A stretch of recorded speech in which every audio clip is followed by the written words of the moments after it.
नमस्कार मित्रों, मैं पंडित चंद्रेश कौशिक। हमारी सीरीज चल रही है एपिसोड नंबर 22 की, जिसमें हम बात कर रहे हैं भृगु संहिता की। भृगु संहिता के अंतर्गत आज हम बात करने आए धनु लग्न के अष्टम भाव में केतु स्थित हो तो उसके क्या फलादेश होंगे।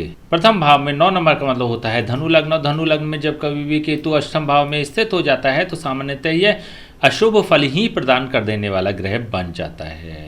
देखिए, इससे पूर्व की सीरीज में इट मीन्स की एपिसोड नंबर 21 की सीरीज में हमने राहु की भी चर्चा करी थी। राहु के सिद्धांतों के बारे में आपको विस्तार से समझाया भी था। इस वाली सीरीज में हम केतु के सिद्धांतों की बात नहीं करेंगे, क्योंकि राहु और केतु इन दोनों के ही सिद्धांत एक ही है। इट मीन्स कि हम उन सिद्धांतों को अगेन रिपीट नहीं करेंगे। यहाँ पर केवल और केवल हम केतु के फलादेशों पर ही बात करेंगे।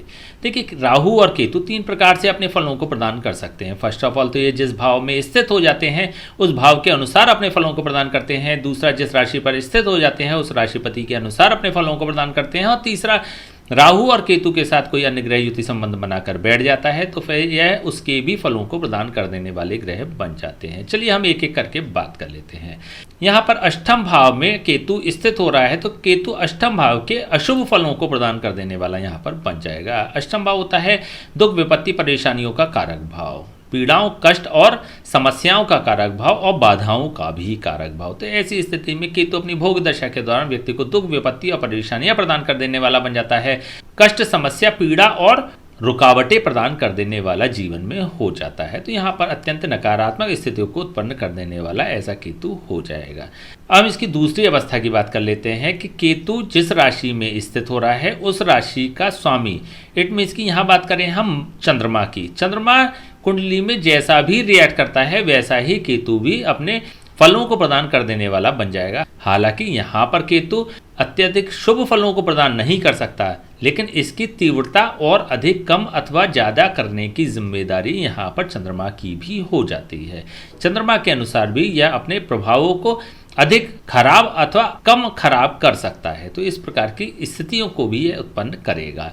मान लीजिए कि प्रथम भाव में चंद्रमा स्थित हो जाता है तो ऐसी स्थिति में केतु भी अपनी भोग दशा के दौरान व्यक्ति को कुछ मिश्रित फल प्रदान कर देने वाला ग्रह बन जाता है। कुछ सकारात्मक स्थितियां भी उत्पन्न करने वाला हो जाता है। हालांकि अपनी भोग दशा के दौरान ऐसा केतु व्यक्ति को दुख, विपत्ति, परेशानियां प्रदान करता ही रहता है। लेकिन इसी के साथ क्योंकि चंद्रमा प्रथम भाव में स्थित हो गया है तो केतु अपनी भोग दशा के दौरान व्यक्ति को मिस्टीरियस साइंस से कुछ सकारात्मक फलों को प्रदान कर देने वाला भी बन जाता है। ज्योतिष जैसे सब्जेक्ट्स में ऐसे लोग रुचि रखने वाले भी हो सकते हैं। साइकोलॉजी जैसे सब्जेक्ट्स में भी रुचि रख सकते हैं अथवा एंशिएंट हिस्ट्री जैसे सब्जेक्ट्स में रुचि रखने वाले होते हैं। इट मीन्स कि कुछ मिस्टीरियस सब्जेक्ट अथवा रहस्यमय सब्जेक्ट्स विषयों में ऐसे लोग रुचि रखने वाले भी हो जाते हैं, उनमें सफलता प्राप्त करने वाले भी हो जाएंगे। यहाँ पर यदि आप अध्ययनरत हैं और उच्च पढ़ाई करना चाहते हैं तो पीएचडी कराने के भी यह योग जनरेट कर देने वाला बन जाता है। ऐसे लोग किसी भी फील्ड में रिसर्च भी कर सकते हैं। हो सकता है कि पीएचडी की डिग्री ना मिले, लेकिन इसके अलग भी ऐसे लोगों की कोई ना कोई अपने विषय में रिसर्च हो जाती है। तो इस प्रकार की स्थितियों को उत्पन्न कर देता है। यदि द्वितीय भाव में ऐसा चंद्रमा स्थित हो जाता है तो यहाँ पर धन का नाश कर देने वाला भी ऐसा चंद्रमा हो जाएगा। व्यक्ति को दुख, विपत्ति और परेशानियां प्रदान कर देने वाला हो जाता है। धन के सापेक्ष विशेष रूप से नकारात्मक स्थितियों को उत्पन्न कर देता है। द्वितीय भाव क्योंकि एक मारक स्थान होता है, अष्टम भाव क्योंकि एक मृत्यु स्थान होता है, तो ऐसी स्थिति में व्यक्ति को शारीरिक कष्ट भी प्रदान कर देने वाला यह बन जाता है। केतु से संबंधित रोग होने की यहाँ पर संभावनाओं को बढ़ा देने वाला भी बन जाता है। व्यक्ति को यूरिन इन्फेक्शन की समस्या हो सकती है, यूट्रस की समस्या हो सकती है, प्रोस्टेट की समस्या हो सकती है अथवा किडनी से संबंधित समस्याओं को प्रदान कर देने वाला भी यह बन जाता है। इसी के साथ फिशर अथवा पाइल्स से संबंधित समस्याओं को भी यह प्रदान कर सकता है। यदि तृतीय भाव में ऐसा चंद्रमा स्थित हो जाता है तो ऐसे लोगों को अत्यंत मेहनत, परिश्रम, पुरुषार्थ और संघर्ष कराने वाला भी ऐसा केतु अपनी भोग दशा के दौरान हो जाएगा। परंतु अत्यंत मेहनत, परिश्रम, पुरुषार्थ और संघर्ष करने के पश्चात भी ऐसे लोगों को शुभ फलों की प्राप्ति नहीं होती। ऐसे लोग दुख, विपत्ति और परेशानियों को ही प्राप्त करने वाले हो जाते हैं। यदि चतुर्भाव में ऐसा चंद्रमा स्थित हो जाता है तो ऐसी स्थिति में ऐसे लोगों को सांसारिक भोगों के सापेक्ष ऐसा केतु पीड़ित कर देने वाला भी हो जाता है। सांसारिक भोगों के सापेक्ष इट मीन्स की वाहन, भूमि और भवन से व्यक्ति को पीड़ित कर देने वाला भी हो जाता है। दुख, विपत्ति और परेशानियां प्रदान कर देने वाला यह हो जाएगा। यही पंचम भाव में ऐसा चंद्रमा स्थित हो जाता है तो मान सम्मान और प्रतिष्ठा से संबंधित व्यक्ति को पीड़ाएं प्रदान कर देने वाला भी यह बन जाता है। ऐसे लोगों को केतु की भोग दशा के दौरान पद से संबंधित भी पीड़ाएं प्राप्त हो सकती है। हालांकि ऐसे लोगों को पद की प्राप्ति हो जाती है, हालांकि ऐसे लोगों की महत्वाकांक्षाएं पूर्ण हो जाती हैं, लेकिन उनको प्राप्त करने के लिए भी ऐसे लोगों को अत्यंत मेहनत, परिश्रम, पुरुषार्थ और संघर्ष करना पड़ जाता है। इसी प्रकार से यदि हम चौथे भाव के सापेक्ष भी बात करते हैं तो यहाँ पर भी वाहन, भूमि और भवन से संबंधित पीड़ाएं तो प्राप्त होती हैं। सांसारिक भोगों के सापेक्ष व्यक्ति को दुख, विपत्ति और परेशानियां तो प्राप्त होती हैं, लेकिन उसके पश्चात ऐसे लोग उनको प्राप्त करने वाले भी हो जाते हैं। अत्यंत संघर्ष, मेहनत, पुरुषार्थ और परिश्रम करने के पश्चात उन कंटेंट्स को प्राप्त करने वाले भी हो जाएंगे। यदि षष्ठम भाव में ऐसा चंद्रमा स्थित हो जाता है, उच्च का होकर स्थित हो जाता है, तो व्यक्ति के रोगों को अत्यधिक बढ़ा देने वाला भी ये बन जाता है।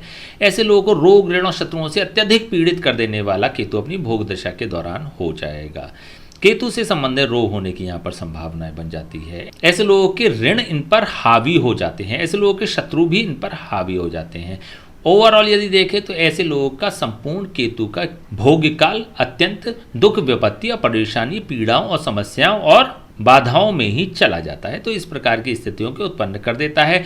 सप्तम भाव में ऐसा चंद्रमा स्थित हो जाता है तो ऐसी स्थिति में व्यक्ति के जीवन साथी को भी दुख, विपत्ति, परेशानियां प्रदान कर देने वाला यह बन जाता है, दुखों को प्रदान कर देने वाला बन जाता है। ऐसे लोगों का विवाह देरी से हो सकता है, दाम्पत्य सुख की कमी भी हो जाती है। ऐसे लोगों के अपने जीवन साथी से म्यूचुअल अंडरस्टैंडिंग की कमी भी रहती है। ऐसे लोग अपने जीवन साथी से संतुष्ट नहीं रह पाते हैं, उनके व्यवहार से संतुष्ट नहीं रह पाते हैं, उनकी परफॉर्मेंस से भी संतुष्ट नहीं हो पाते हैं। यदि अष्टम भाव में स्वग्रही होकर ऐसा चंद्रमा बैठ जाता है तो ऐसी स्थिति में व्यक्ति को अष्टम भाव से सापेक्ष कुछ सकारात्मक फलों को भी प्रदान कर देने वाला यह बन जाता है। अचानक होने वाले लाभों को दिखा देने वाला अष्टम भाव माना जाता है। तो ऐसी स्थिति में अचानक लाभ होने की यहाँ पर संभावनाओं को यह प्रबल कर देता है। हालांकि जब कभी भी हम अष्टम भाव की बात करते हैं तो यहाँ पर सूर्य और चंद्रमा को अष्टमेश होने का दोष प्राप्त नहीं होता है, लेकिन कुछ ना कुछ दोष तो अवश्य ही प्राप्त होगा, क्योंकि व्यवहार में ऐसा देखा गया है कि ये अपने स्वभाव को पूर्ण रूप से नहीं छोड़ पाते हैं,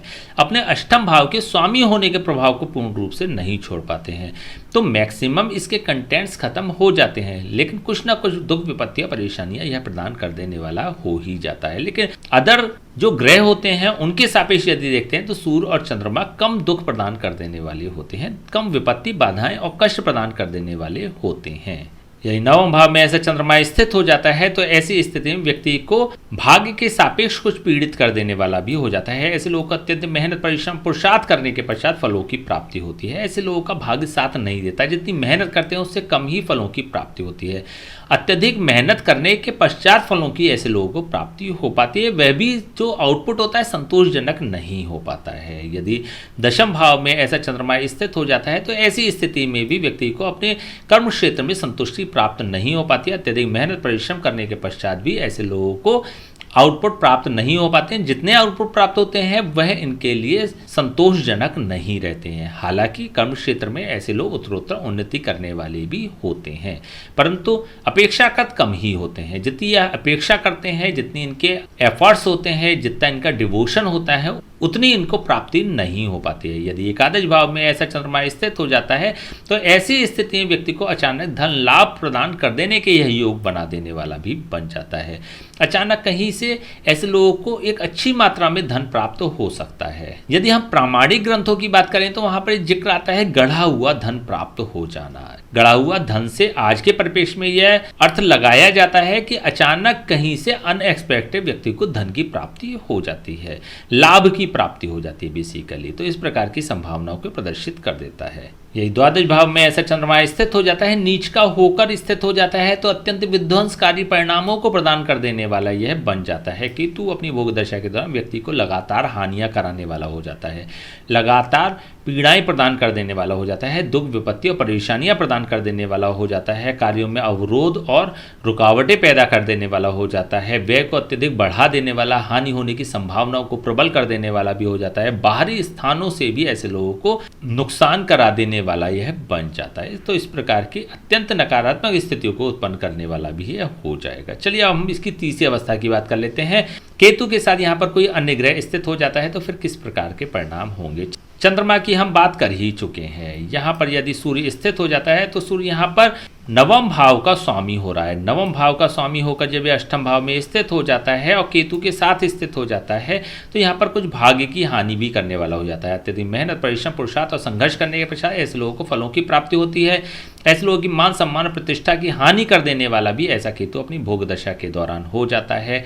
ऐसे लोगों को अत्यधिक संघर्ष करने की आवश्यकता जीवन में पड़ जाती है। तो इस प्रकार की नकारात्मक स्थितियों को भी उत्पन्न कर देता है। यदि मंगल स्थित हो जाता है तो मंगल यहाँ पर द्वादश भाव का स्वामी होकर, पंचम भाव का स्वामी होकर जब केतु के साथ अष्टम भाव में स्थित हो जाएगा तो डायरेक्टली फर्स्ट ऑफ ऑल तो यह मान सम्मान प्रतिष्ठा की हानि कर देने वाला बन जाता है। ऐसे लोगों को पद के सापेक्ष पीड़ाएं प्रदान कर देने वाला बन जाता है, पद की हानि करा देने वाला भी हो जाता है। ऐसे लोगों को संतान पक्ष से भी दुख प्रदान कर देने वाला ऐसा मंगल हो जाता है। बाहरी स्थानों से भी ऐसे लोगों को पीड़ाएं प्रदान कर देने वाला हो जाता है।